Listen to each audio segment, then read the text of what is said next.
Hey everyone at PCS 2021, hope you're having a good virtual conference. I'm Tom Bird and I'm going to be presenting our work today, which is scene compression through entropy penalized neural representations. This was done jointly between myself, Johannes Ballet, Sarab Singh and Phil Chow, who are all at Google Research. Myself, I'm a PhD student at UCL in London and I interned with this team at Google last summer. And this work's being presented as part of the learning-based image decoding special session here at PCS.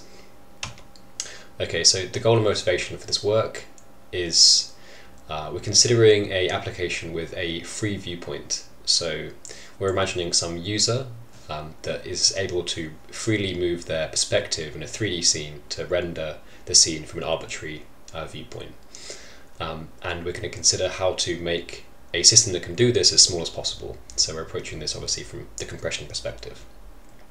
The applications for such a free viewpoint system of the things that are known right now, things like computer graphics, mixed reality media like AR and VR, and we can think of industrial applications like design or simulators.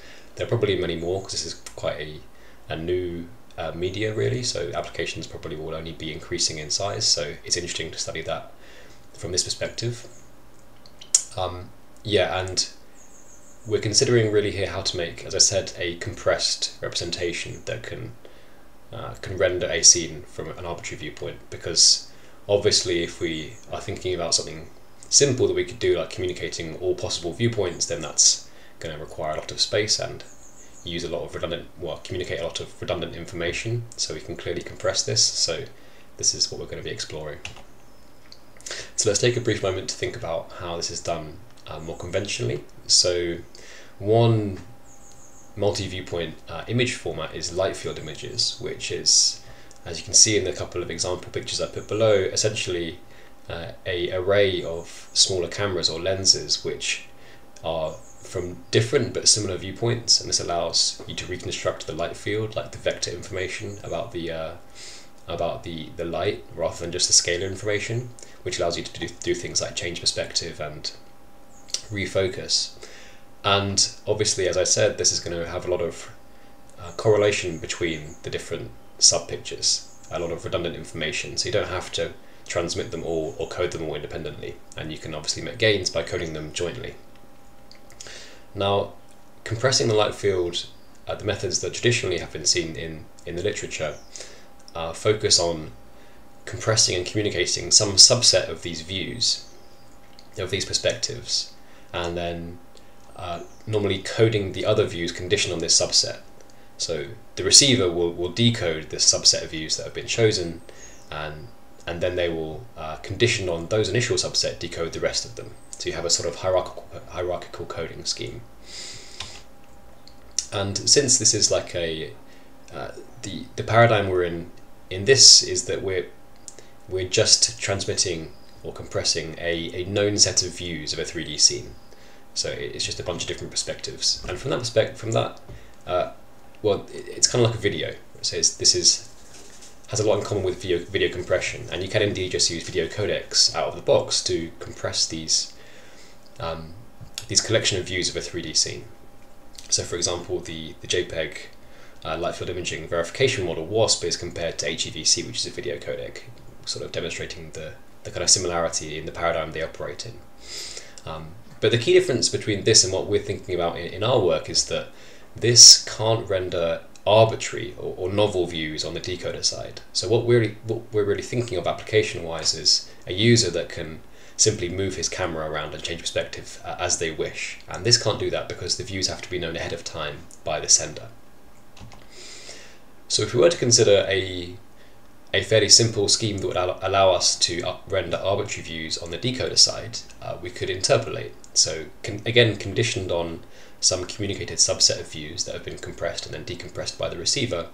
If the receiver then has some way of interpolating or blending these views, then they can render arbitrary views on their side.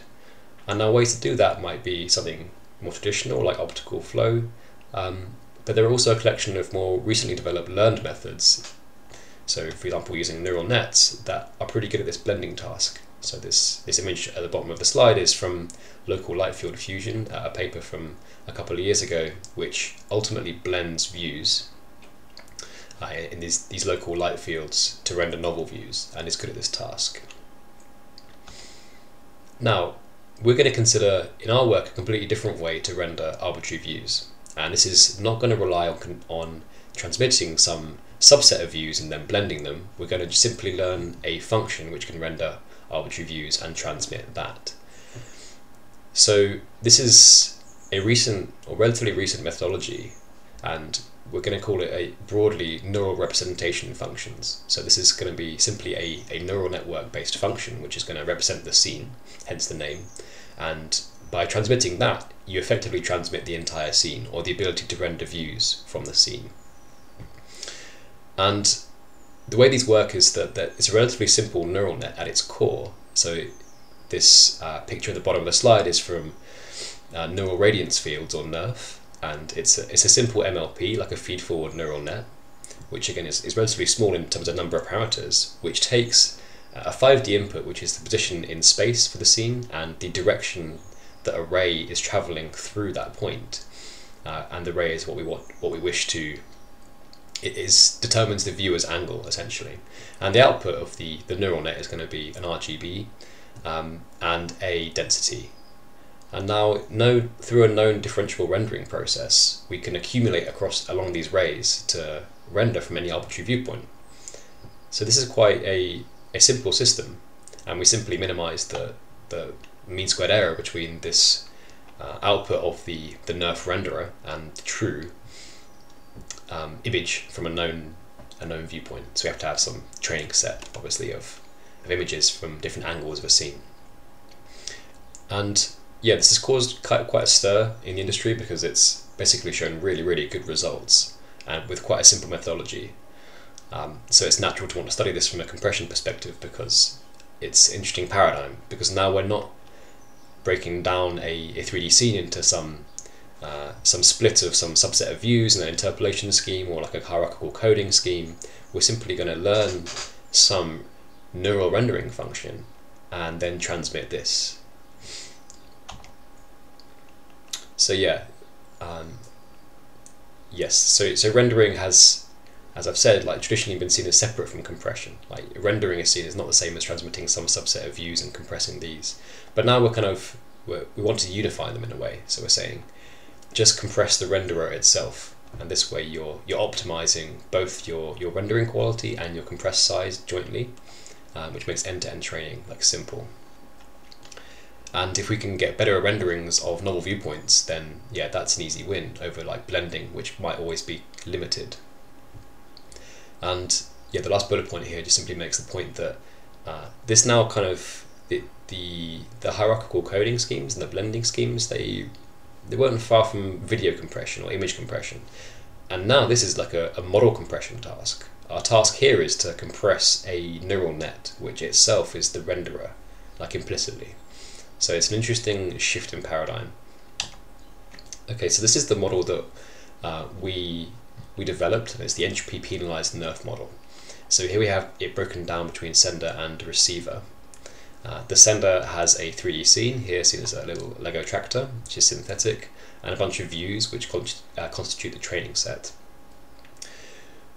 So we have this NeRF model, the neural representation function, and the change we make is to, rather than leaving this uncompressed, is now we're going to compress it. And the way we compress it is via penalizing the entropy of the weights. So we're going to code these weights via some learned distributions, in this case visualized as Q1 and Q2.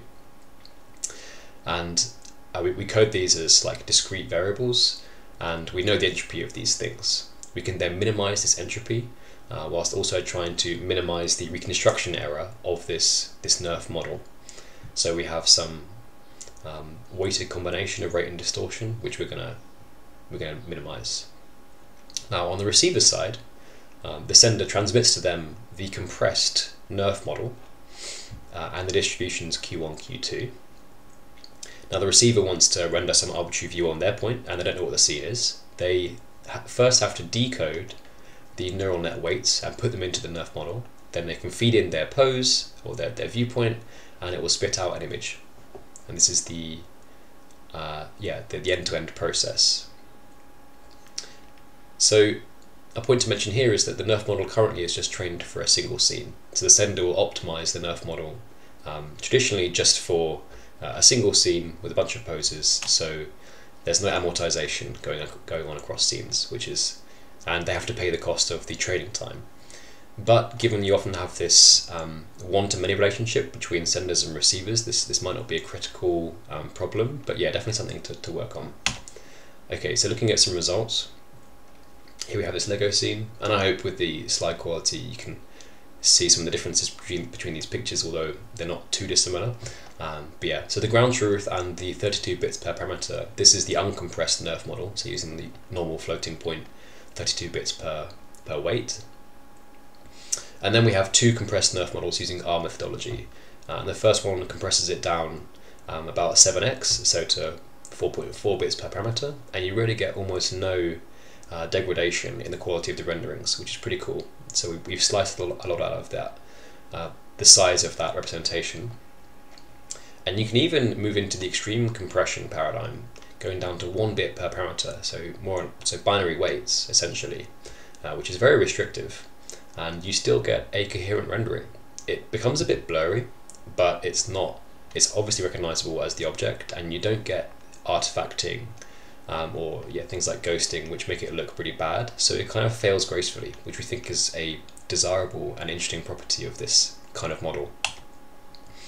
Some more results here from a real scene. So this is like a collection of photographs taken by a person of a fern. And again, the uncompressed NERF model is close to the ground truth, and a compressed NERF model without penalizing the rate too much can reduce the bits per parameter down by like 5x to 6 bits per parameter without losing any rendering quality, more or less. And again, in the extreme compression paradigm, down to 1 bit per parameter roughly, it's still recognizable as the object, but it's got a lot more blurry. But again, it's not a critical failure mode, so yeah, we're pretty pleased with these results. Now, to form a comparison with another scheme that can render arbitrary viewpoints, we just constructed this relatively simple conceptually methodology, which is we're calling HEVC plus LLFF. Now, HEVC is obviously a video codec. We're going to use this to compress the subset of views as we described previously, which we just choose by some hyperparameter tuning. And then the local Lightfield fusion, LLFF, is basically the best known interpolation or blending method to reconstruct some arbitrary viewpoint given the ones we've transmitted using HEVC. And I think as far as we're aware, there's not really a good baseline for this application we're looking at, because people are generally looking at scenes with not that diverse viewpoints, or they're using hierarchical coding. But we want to have diverse viewpoints here. We want to be able to render arbitrary viewpoints. So yeah, we have to use state-of-the-art interpolator or blender, and this is basically the best that, as of our research, was available. And looking at the results, they're really chalk and cheese. The compressed NERF is vastly superior to the HEVC plus LLFF, and this is not really surprising, so we have to take these with a pinch of salt, because we know that the NERF model is simply a much better renderer than the LLF model, so really we weren't surprised to see this, but still it's good to validate your methods and just to show definitively that this method of compressing the neural renderer is ultimately just going to be better at rendering these arbitrary viewpoints than the video coding for the viewpoints, for some viewpoints, and then the blending methodology. Unless blending or interpolating gets much better, it's just not going to compete. Yeah, I have a table of results here, but I'll leave that for people to look at their own in the paper, because it's a bit dense. And then we have a comparison of the visual artifacting that you see in HEVC plus LLFF, which is you can see some ghosting going on, whereas in the compressed NERF, CNERF, really they're quite clear, and the degradation is quite subtle, which is also promising. Last point to mention is simply that, as I said, the NERF is currently trained to render just a single scene, which is restrictive, and we did explore how to move to compressing multiple scenes jointly, which in the machine learning terminology becomes a task of multitask model compression, so not single task. And the idea we had was to allow some form of soft parameter sharing. So parameterizing our linear kernel as the usual compressed version or decompressed version from quantized weights, And now we add a shared shift, which is like a shared additive weight, and I mean shared between different models, which are doing different scenes. So if they want, they can collapse down to this shared weight. Ultimately, we found wasn't really that beneficial. It was beneficial at low bit rates, which makes sense because you can kind of, at low bit rates, you might be getting down to like a sparse matrix where you can just collapse all the different scenes into one sparse matrix or very simple matrix. But at high bit rates, it hampered performance, which basically shouldn't happen, which must mean that there's some kind of optimization problem we couldn't overcome.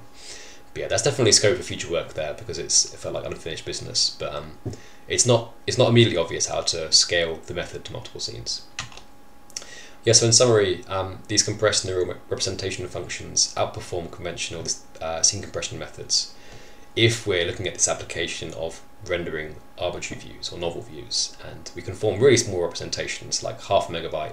They can render a complex scene well, which is pretty cool given that's less than the size of one image from this scene, and you can render as many as you want. Future work, there's a lot to do. You've got to improve the encode time, which involves like training and exploiting information across multiple scenes. And the rendering speed for NERF is also not that fast, so that's also being worked on. But yeah, thank you for your time, and I hope you enjoyed the presentation. And yeah, come catch me at the conference if you want.